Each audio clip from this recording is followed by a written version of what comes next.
What if your therapist knew someone was about to be killed, and said nothing?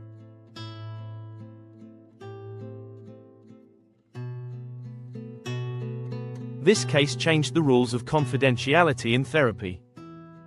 It asks, when does privacy end, and public safety begin? Today, it shapes what therapists must do when a patient becomes dangerous. And it affects laws across the entire United States.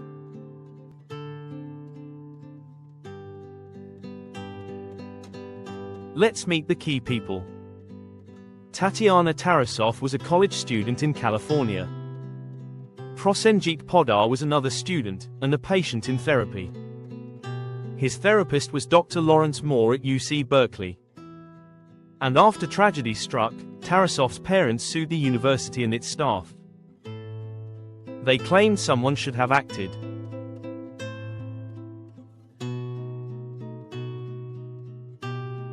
During therapy, Poddar told Dr. Moore something chilling.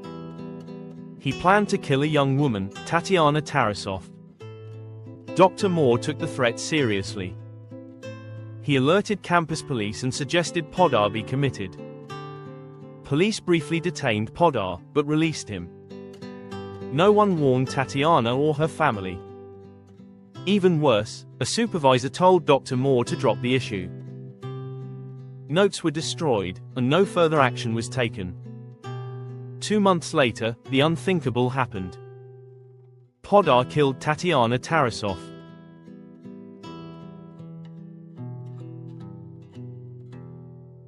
So here's the big legal question. Does a therapist have a duty to protect someone threatened by their patient?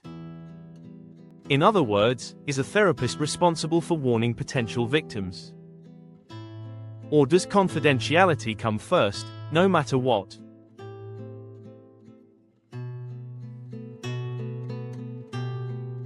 The court started with a general rule: you usually don't have to control someone else's behavior. But there's an exception, called a special relationship, and the therapist-patient relationship qualifies. The court focused on foreseeability.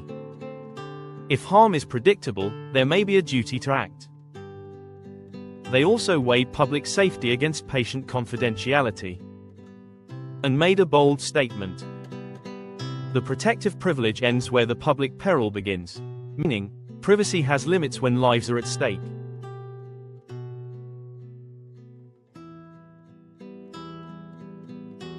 The court said yes, therapists do have a duty. They must use reasonable care to protect foreseeable victims.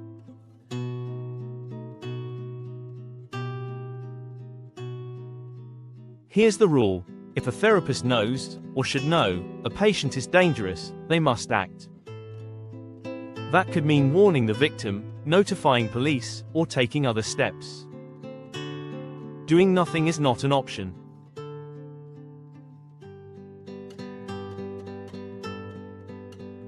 This decision reshaped mental health law. Many states now have duty to warn or duty to protect statutes. It also puts therapists in a tough position. Break confidentiality or risk liability. Even today, professionals debate this balance. Safety versus trust, it's not an easy line to draw.